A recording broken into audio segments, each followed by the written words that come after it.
Are you ready?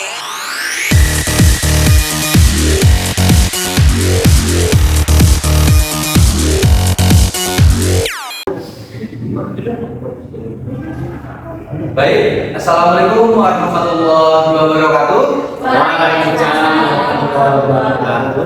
Ya, selamat pagi rekan-rekan semua. Jadi semoga di pagi yang cerah ini kita datang dalam keadaan sehat dan bisa menyimak materi-materi yang akan diberikan. Kita akan berbagi praktis baik seputar menjadi calon guru profesional bersama di sebelah saya bersama siapa? Perkenalkan, nama saya Siti Robitul Fadila. Halo teman-teman semuanya, selamat pagi. Saya dengan Abdul Rahman. Ya, dan bersama saya sebagai moderator, saya izin perkenalkan diri, saya Muhammad Wahyu. Selama 1 jam ke depan kita akan bahas tentang bagaimana cara dan berbagi praktik baik untuk menjadi seorang guru profesional yang akan mendatang.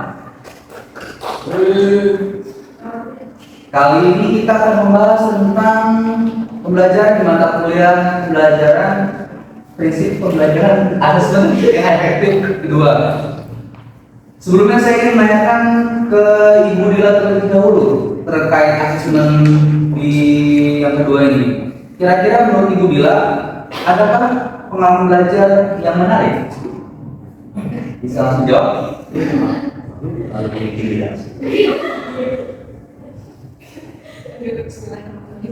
Baik, terima kasih atas waktu atas kesempatannya pada moderator. Berkaitan dengan pertanyaan, apakah ada pengalaman belajar yang berguna dan menarik berkaitan dengan mata kuliah prinsip pengajaran dan asesmen 2? Menurut saya ada, di mana pengalaman belajar yang berguna dan menarik ini berkaitan dengan ketika saya mempelajari tentang pendekatan TAFL atau teaching at the right level, di mana dalam pendekatan ini selain kita mempelajari topik tersebut, kita juga bisa langsung mengimplementasikannya ketika melaksanakan PPL 2 di sekolah. Jadi ketika saya sudah mempelajari materi tersebut, kemudian saya berusaha untuk mengimplementasikan pemahaman yang sudah saya dapatkan ketika praktik mengajar nanti di sekolah. Menurut saya itu adalah pengalaman belajar yang berguna dan menarik. Oke, terima kasih Bu Dila. Menarik. Pada belum tahu kan THR itu apa? Belum. Oke. Sekarang kita lanjut ke Bapak Rohman. Ya, Mas Wahyu. Dengan pertanyaan yang sama ini. Sama. Kira-kira ada menarik Pak di asesmen ini? Tentunya sangat menarik ya. Tapi terlebih dahulu saya ingin menyampaikan terhadap kita semua selaku sama-sama sebagai pengingat, semuanya sebagai calon seorang guru, penting sekali untuk kita mempelajari mengenai prinsip pengajaran dan juga asesmen. Itu menurut saya kunci utama sebagai seorang guru, selaku guru yang berperan profesional untuk mempelajari mata kuliah. Pengalaman belajar yang berguna dan menarik menurut saya berdasarkan proses perkuliahan yang telah dijalankan itu pada mata kuliah prinsip pengajaran dan asesmen 2 ini banyak memberikan pengalaman belajar yang berguna dan menarik. Dalam proses perkuliahan dilakukan dengan diskusi, membedah teori, baik itu profiling peserta didik, kemudian pendekatan dalam perencanaan pembelajaran, baik itu pendekatan TALL maupun yang sama-sama telah kita bahas tadi, CRP. Itu hal yang sangat berguna dan menarik untuk kita sebagai calon guru profesional. Mungkin itu sebagai langkah awal, Mas Wahyu. Oke, menarik sekali. Dimana kita sebagai seorang guru profesional harus bisa mengenal peserta didik lebih dalam gitu ya, Pak Rohman ya? Iya. Oke, pertanyaan kedua untuk Ibu Dila dan Bapak Rohman, yaitu pengalaman belajar apa yang berguna tetapi kurang menarik? Mungkin dari Ibu Dila dulu. Oke, terima kasih pertanyaannya kepada moderator. Jadi berkaitan dengan pengalaman apa yang berguna tapi kurang menarik, saya akan mereview pengalaman ketika perkuliahan. Di mana pada perkuliahan sebelum UTS kita itu membahas 2 topik berkaitan dengan prinsip pengajaran asesmen. Nah, pengalaman yang berguna tetapi kurang menarik ketika kita mengerjakan pertanyaan-pertanyaan tematik yang ada di bagian mulai dari diri, kemudian selain menjawab kita juga mempresentasikan apa yang sudah kita jawab. Menurut saya hal tersebut merupakan hal yang sangat berguna tetapi kurang menarik.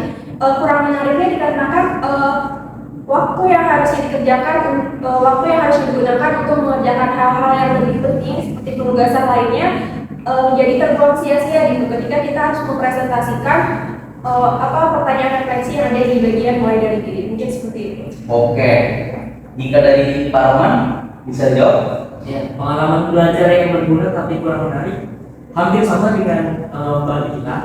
Ketika sebelum UTS kita menjawab beberapa pertanyaan kuantif gitu yang mulai dari diri yang harusnya sebagai stimulus tetapi ditekankan dengan melakukan presentasi dan hal lainnya sehingga membuat proses perkuliahan tidak efisien, sehingga akhirnya beberapa tagihan tugas dan juga beberapa teori yang harusnya kita perdalam agak tersingkirkan dengan agenda menjawab pertanyaan kuantif tersebut. Itu secara dasar Mas Wahid. Baik, terima kasih Pak Roman dan Ibu Bila. Kita ke pertanyaan selanjutnya. Pengalaman belajar apa yang menarik tapi kurang berguna? Oke, saya dulu ya. Ya, boleh Bu Bila. Menurut saya selama saya belajar prinsip mata kuliah prinsip pengajaran asesmen 2 ini, saya tidak menemukan pengalaman belajar yang menarik tetapi kurang berguna. Malah sebaliknya, menurut saya pengalaman belajar yang saya telah laksanakan beberapa bulan kebelakang ini merupakan pengalaman belajar yang sangat menarik dan sangat berguna, terutama bagi praktik mengajar lapangan di PPL juga. Mungkin seperti itu. Lanjut. Sepakat dengan Mbak Dina bahwasanya dalam proses perkuliahan yang dijalankan itu saya tidak menemukan hal yang tidak berguna dalam prosesnya. Semua halnya yang dipelajari berguna, walaupun terkadang ada yang tidak sesuai dengan alur pembelajarannya. Makanya sebetulnya proses perkuliahan yang dilakukan ya sudah terstruktur, apalagi kita menggunakan alur merdeka mulai dari diri sampai kita nanti mengaktualisasikan di progres aksi nyata. Jadi semua proses pembelajaran di perkuliahan prinsip pengajaran dan asesmen dari topik 1 sampai terakhir dengan topik 3, mulai dari profiling peserta didik dengan melakukan asesmen diagnostik, kemudian kita juga melakukan pendekatan PARL sampai dengan pendekatan CRP, itu semuanya menarik gitu. Mungkin nanti bisa kita kaitkan dengan pelaksanaan PPL di tempat sekolah kita masing-masing. Seperti itu Mas. Ya, terima kasih kepada Ibu Bila dan Pak Roman atas tanggapannya.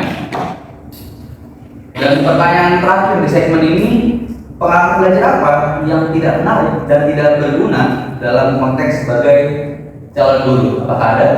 Kita mulai dari Pak Roman dulu. Gantian ya Mas. Ya. Dari tadi Ibu Bila kembali terus gitu. Lanjut. Pertanyaannya pengalaman belajar apa yang tidak menarik dan tidak berguna? Sebetulnya ini beririsan dengan pertanyaan yang ketiga ya. Tidak menarik saja tidak ada gitu, apalagi yang tidak berguna dalam proses pembelajaran ini.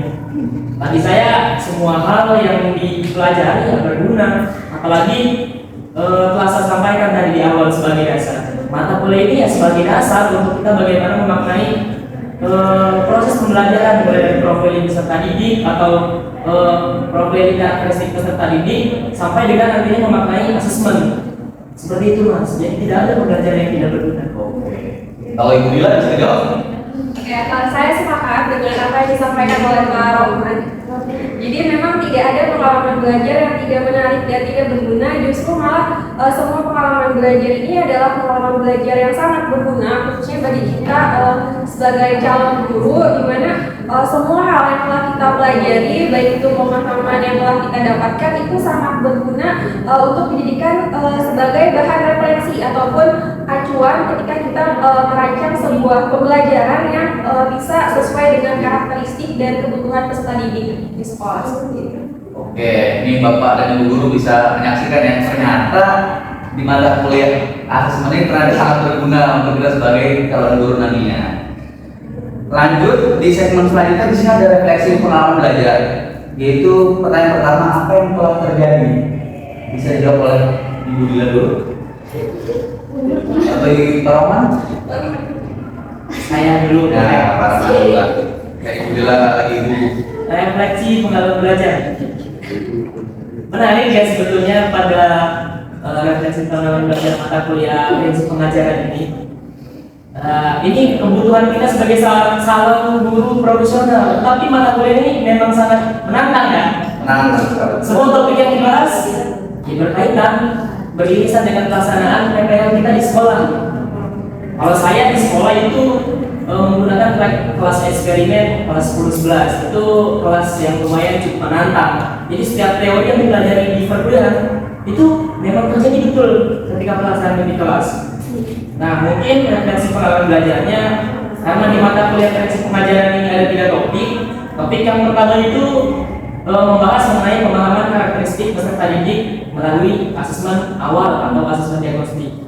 Nah, itu kita sebagai seorang guru, apalagi kita sudah sama-sama membahas mengenai UBD ya, dengan menggunakan backward design, di mana kita yang pertama menentukan tujuan pembelajaran, kemudian menentukan asesmen sampai nantinya kita merancang kegiatan pembelajaran. Itu betul adanya memang harusnya akan dilakukan dalam proses pembelajaran di kelas untuk menciptakan kelas yang nyaman dan juga menciptakan pembelajaran yang sesuai dengan kebutuhan peserta didik. Nah, itu yang harus kita lakukan dengan melakukan pemahaman karakteristik peserta didik.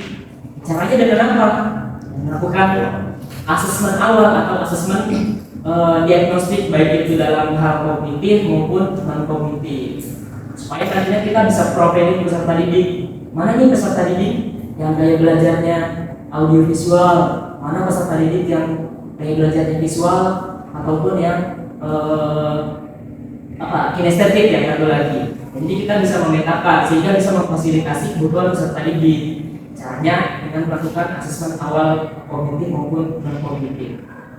Kemudian pada topik kedua kita sama-sama telah mempelajari mengenai pendekatan THRL dan perencanaan pengajaran dalam perencanaan pengajaran dan asesmen. Ini sangat menarik ketika menemukan kasus di sekolah, bahwasanya kita sebagai seorang guru biasanya mengumpul rata atau mensetarakan kemampuan dari setiap siswanya, sehingga kita tidak merencanakan pembelajaran sesuai dengan capaian dari masing-masing peserta didik. Nah, itu akhirnya setelah mempelajari pendekatan THRL ini, hal tersebut menjadi sebuah kekeliruan seperti itu. Dan topik yang terakhir, topik yang terbaru ya, topik yang ketiga, yaitu mengenai pendekatan CRT. Di mana kita sebagai seorang guru yang harus membumbui setiap materi yang akan kita bahas dengan lokalitas kebudayaan atau budaya yang ada di daerah kita sendiri, sehingga peserta didik yang mengenal budaya yang ada di lokal wilayah kita sendiri. Mungkin seperti itu, Mas Wahyu. Oke. Sekarang bisa dilanjut ke Budila, bagaimana referensi pembelajarannya? Baik, terima kasih kepada moderator yang sudah memberikan kesempatan saya untuk menjawab. Jadi berkaitan dengan referensi pengalaman belajar tadi sudah disampaikan oleh rekan Rohman bahwa pada mata kuliah prinsip pengajaran asesmen ini terdiri dari 3 topik pembahasan, di mana topik pertama ini membahas pemahaman karakteristik peserta didik melalui asesmen awal. Kemudian di topik kedua ada pendekatan teaching at the right level pada perencanaan pengajaran dan asesmen.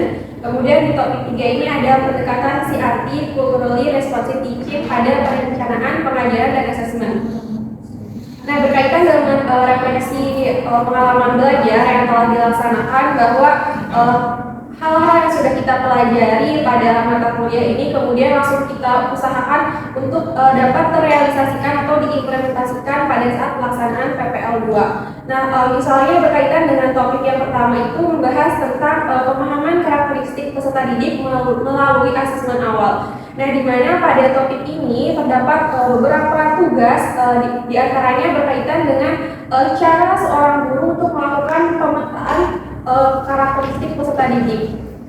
Nah, pada topik pertama tersebut kita diajari bagaimana kita seorang guru ternyata harus mengetahui karakteristik peserta didik yang sangat beragam dan sangat unik. Tadi sudah disampaikan oleh rekan Rohman bahwa kita tidak bisa menyamaratakan peserta didik itu memiliki karakteristik yang sama. Padahal pada hakikatnya karakteristik peserta didik itu merupakan karakteristik yang berbeda-beda berkaitan dengan kemampuan kemampuan mereka dalam belajar, kemudian gaya belajarnya, kemudian latar belakang sosial budaya dan lain sebagainya. Nah, pada topik pertama kita membahas itu. Jadi kita sebelum melangsungkan kegiatan pembelajaran, kita harus mengetahui dulu karakteristik peserta didik itu seperti apa. Nah, setelah karakteristik peserta didik tersebut sudah kita dapatkan melalui pemetaan, kemudian topik satu ini masih berkaitan dengan topik kedua, yaitu berkaitan dengan pendekatan teaching at the right level pada perencanaan pengajaran dan asesmen. Jadi di topik satu tadi kita sudah membahas tentang pemetaan karakteristik peserta didik. Jadi dari hasil pemetaan tersebut kemudian ditindaklanjuti untuk memilih kira-kira pendekatan atau model pembelajaran apa yang sesuai dengan hasil karakteristik tadi. Nah, dari hasil karakteristik tadi kemudian dilanjutkan dengan pendekatan teaching at the right level atau TRL dalam proses pembelajaran. Nah, pada saat praktik mengajar PPL di SMA 3 Kota Serang di kelas 10-4, saya sudah berusaha mencoba menerapkan pendekatan TRL ini yang sesuai dengan kemampuan ataupun kesiapan belajar peserta didik, di mana dalam rancangan pembelajaran tersebut peserta didik ini dikelompokkan sesuai dengan kemampuan awal yang mereka pahami berdasarkan asesmen awal atau asesmen diagnostik dan kognitif yang sudah dilakukan. Nah, kemudian yang berikutnya tadi di topik 3 itu topik yang sedang kita bahas berkaitan dengan culturally responsive teaching. Nah, di mana pada semester 1 pun kita sudah membahasnya di mata kuliah prinsip pengajaran asesmen 1. Namun mungkin pada mata kuliah ini kita masih merancang kembali, tetapi pada saat PPL 1 saya pernah menerapkan pengajaran berbasis pendekatan CRT, di mana berkaitan dengan topik penelitian sejarah, di mana peserta didik ini melakukan pembelajaran langsung di tempat, yaitu mengunjungi situs-situs peninggalan Kesultanan Banten. Mungkin seperti itu. Ternyata menarik juga yang telah dijelaskan oleh Pak Maman dan Bu Dila, bahwa ternyata kita sebagai guru juga harus tahu gitu, kalau misalkan kita nggak bisa nyamaratain setiap peserta didik antara satu dengan yang lainnya. Nah, selanjutnya saya ingin bertanya, mengapa hal tersebut dapat terjadi? Mungkin bisa juga Dila boleh. Dila bisa menjawab kenapa hal tersebut bisa terjadi? Oke, berkaitan dengan refleksi pengalaman belajar tadi, menurut saya hal tersebut dapat terjadi dikarenakan memang kita sebagai seorang calon guru ya harus memiliki pemahaman dan kemampuan untuk menyusun dan menerapkan kegiatan pembelajaran yang berpihak pada peserta didik, atau dengan kata lain pembelajaran yang kita rancang ini harus berpusat pada peserta didik. Seperti yang sudah kita bahas pada mata kuliah semester 1 di filosofi pendidikan, bahwa pendidikan yang harus dilaksanakan itu sesuai dengan kebutuhan peserta didik, mengikuti zamannya seperti itu. Jadi memang mata kuliah ini harus dikuasai oleh kita selaku calon guru. Bisa lanjut? Bisa. Mengapa hal tersebut bisa terjadi? Banyak studi kasus yang saya temukan dari contoh materi yang telah dibahas di kuliah. Ya, berbagi pengalaman di sekolah PPL saya, di kelas eksperimen saya 11 dalam penerapan pendekatan TAR ini. Ternyata ketika pelaksanaan pendekatan situasi itu ya tidak seluruhnya bisa terlaksana, di mana kita seharusnya melakukan pembelajaran sesuai dengan tingkatan capaian masing-masing. Biasanya kita mengelompokkan tiga kelompok ya ketika pembelajaran itu peserta didik. Kelompok pertama dengan kelompok yang hambatan belajar atau kesulitan belajar, kemudian kelompok yang kedua dengan peserta didik reguler, dan yang ketiga kelompok yang mahir yang bisa lah ya capaian tinggi gitu. Nah, ketika pembelajaran di kelas, ketika sudah dibagi ketiga kelompok tersebut, ternyata ada kesenjangan yang timbul dari peserta didik yang tingkat rendah. Mereka merasa diskriminasi. Kok Pak, saya dikelompokkan dengan teman-teman saya yang kelompok rendah gitu. Kok Bapak melakukan peserta didik dengan kelompok yang pintar? Nah, itu jangan sampai terjadi. Makanya kita harus bisa memfasilitasi ketiga kelompok tersebut. Kita dalam pelaksanaan pendekatan TAR ini harus bisa memberikan treatment atau perlakuan terhadap tiga kelompok tersebut. Nah, kelompok dalam peningkatan rendah ini apa sih perlakuan yang diberikan? Kelompok dalam kelompok reguler ini apa sih tindakan yang harus dilakukan? Dan begitu pun dalam kelompok yang ketiga tingkat capaian yang tinggi. Sehingga dari ketiga kelompok tersebut tidak merasa terjadi kesenjangan ketika pembelajaran yang harusnya tujuan dari TRL ini menyamaratakan atau membuat peserta didik nyaman, jangan sampai terjadi kesenjangan. Itu harus kita pikirkan bersama sih untuk memberikan treatment yang sesuai. Mungkin itu mas. Oke. Ternyata kita sebagai guru juga harus bisa, sebagai guru harus bisa memfasilitasi peserta didik. Terima kasih jawabannya kepada Ibu Bila dan Pak Roman.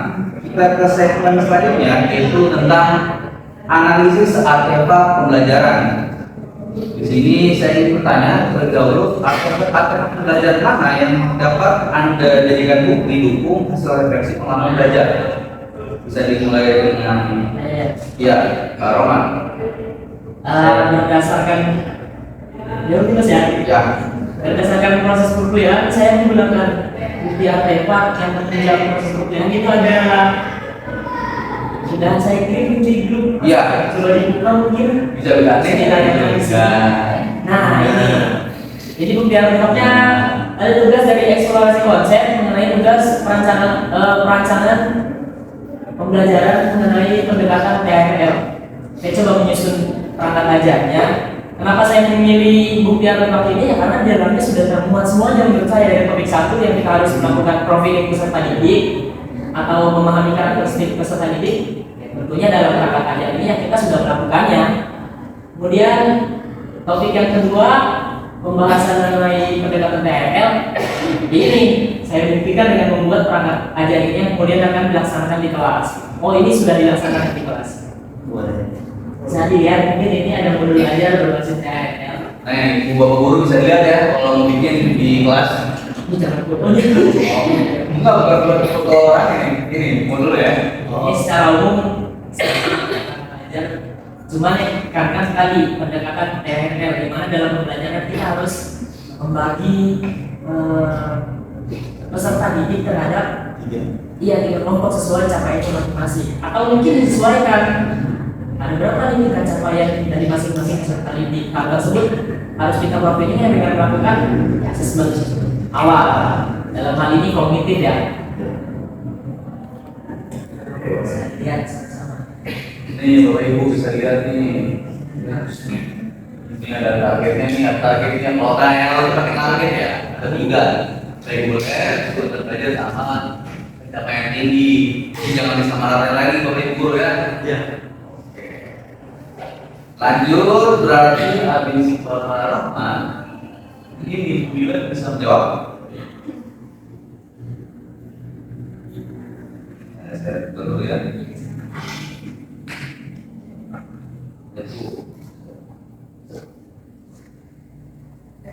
Baik, berkaitan dengan analisis artefak pembelajaran yang saya pilih di sini ada 4 artefak pembelajaran. Yang pertama itu artefak di topik 1 ruang kolaborasi. Di sini saya menyusun lembar asesmen awal untuk mengetahui karakteristik peserta didik berdasarkan identitas dirinya dan juga kemampuan awal mereka berkaitan dengan materi yang akan dipelajari, yaitu teori hidup Buddha.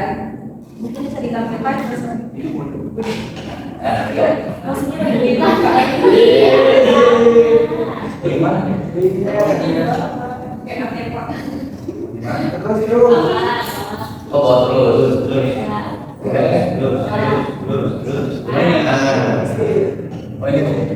yang topik 1 ruang kolaborasi mungkin ditampilkan. Oh ini, wah susah ya. Nah jadi itu adalah lembar asesmen awal yang saya buat berkaitan dengan karakteristik peserta didik. Mungkin bisa di-scroll ke bawah. Iya bisa. Dari sini ada asesmen diagnostik berkaitan dengan karakteristik peserta didik yang berkaitan dengan identitas. Jadi ada namanya siapa, kemudian mereka berasal dari suku mana dan sebagainya. Kemudian bawah tadi. Nah Untuk yang ini adalah asesmen diagnostik kognitif. Jadi pertanyaan-pertanyaan yang nantinya akan dijadikan acuan untuk merancang pembelajaran berbasis pendekatan TRL. Kemudian artefak yang berikutnya adalah topik 1. Topik 1 demonstrasi kontekstual, yaitu hasil pemetaan karakteristik peserta didik yang berkaitan dengan suku, agama, kemudian minat dan lain sebagainya.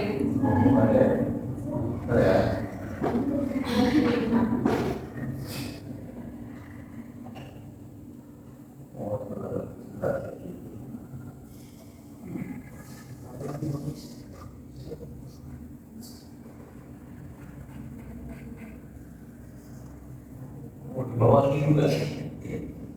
Agak jauh nih. Topik berapa tadi? Topik 1 demonstrasi kontekstual. Wah, siapa nih, Bu? Jadi ini adalah pemetaan yang saya lakukan setelah melakukan asesmen awal berkaitan dengan karakteristik peserta didik. Di scroll ke bawah. Nah, di sini ada yang berkaitan dengan karakteristik etnik atau suku, kemudian ada agama dan lain sebagainya. Oke.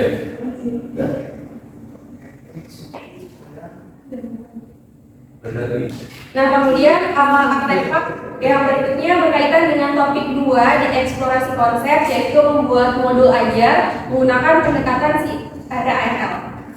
Ini mudah dulu. Nah, ini. Ya, jadi tadi artefaknya sama seperti rekan Rohman berkaitan dengan modul ajar. Yang terakhir. Ini yang kita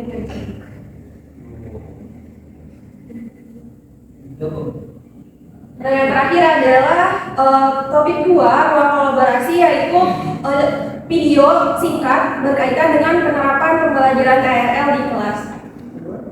Lihat ya.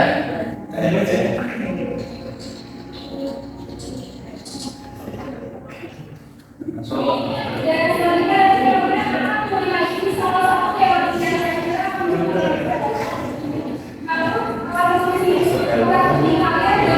Nah, ini bisa lihat ibu bahwa kalau wajar pakai proyek ya.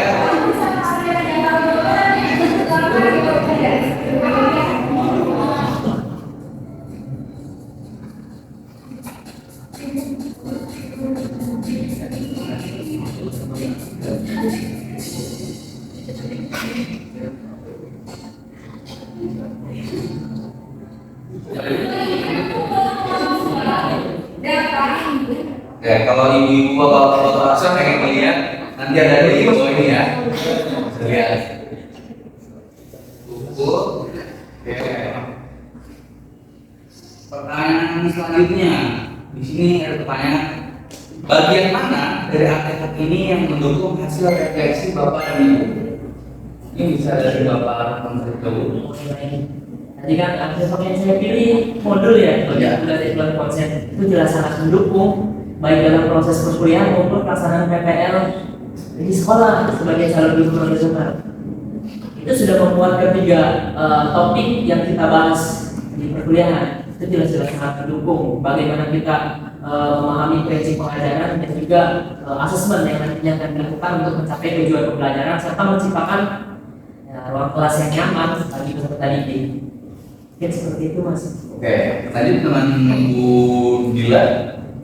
Baik, berkaitan mengapa artefak tersebut saya pilih karena empat artefak tersebut saling berkaitan, di mana langkah awal kita menyusun asesmen awal atau melakukan asesmen diagnostik, kemudian melakukan pemetaan, kemudian selanjutnya kita membuat atau merancang modul ajar, dan selanjutnya kita langsung mengimplementasikan modul ajar yang sudah kita buat. Jadi saling mendukung satu sama lain. Oke.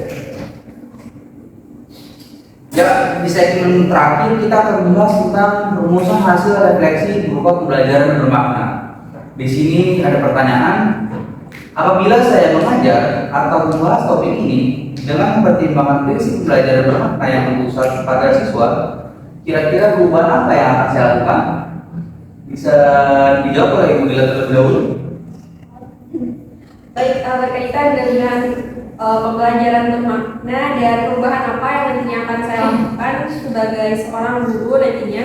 Tentu ketika kita mempelajari mata kuliah prinsip pengajaran asesmen 2 ini, banyak hal baru yang saya dapatkan dan tentunya pengalaman-pengalaman baru ini sangat berguna bagi saya sebagai guru untuk nantinya dijadikan sebagai sebuah acuan ataupun referensi untuk membuat pembelajaran yang sesuai dengan karakteristik dan kebutuhan peserta didik. Nah, kemudian perubahan yang nantinya akan saya lakukan setelah mempelajari mata kuliah ini adalah saya akan menerapkan pengetahuan yang telah didapatkan dalam merancang kegiatan pembelajaran, di mana kita harus menggunakan prinsip understanding by design. Jadi kita harus menentukan dulu tujuan pembelajarannya seperti apa, kemudian menentukan asesmennya, dan baru di tahap akhir yaitu merancang kegiatan pembelajaran.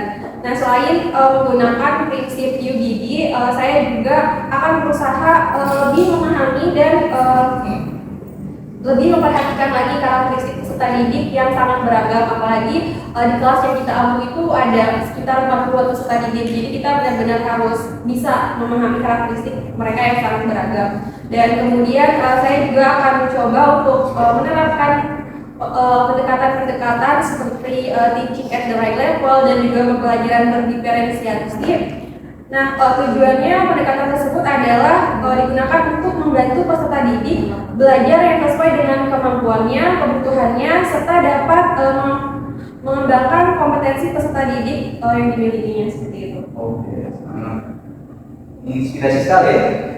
Selanjutnya oleh Pak Roman. Iya. Kalau dari Budina sangat inspirasi ya. Iya. Saya juga sangat ingin inspirasi semua kalangan ya. Iya. Ya, berdasarkan refleksi hasil belajar dan juga pengalaman PPL, secara garis besar itu sama apa yang disampaikan oleh Mbak Lina. Cuma di sini yang ingin saya tekankan melalui pembelajaran bermakna setelah kita melalui proses perkuliahan dan juga berdasarkan PPL, yang biasa terjadi seorang guru tidak pernah memperhatikan kebutuhan dan kondisi dari peserta didik. Nah, makanya sama-sama sebagai calon guru profesional, pemahaman bermakna yang harus kita pahami, kita harus melakukan profiling terhadap peserta didik sehingga pembelajaran di kelas ya bisa sesuai dengan kondisi dan juga kebutuhan peserta didik. Ini itu. Oke, ternyata sangat menginspirasi juga ya jawaban dari Bapak Roman. Iya. Ya, kepada ibu guru sekalian, kita telah tiba di penghujung acara di mana kita telah bertemu dengan dua narasumber yang sangat menginspirasi ya, yaitu Pak Roman dengan Ibu Bila. Semoga dengan adanya acara ini bisa menginspirasi Bapak dan Ibu semua sebagai calon guru profesional dan bisa membawa peserta didik agar bisa mencapai kebahagiaan setinggi-tingginya. Ya, sebelum kita tutup, kita ucapkan alhamdulillah secara bersama-sama. Ya, saya sebagai moderator bersama dengan narasumber yang sangat menginspirasi pamit undur diri. Kurang lebih mohon maaf. Wassalamualaikum warahmatullahi wabarakatuh. Waalaikumsalam warahmatullahi wabarakatuh.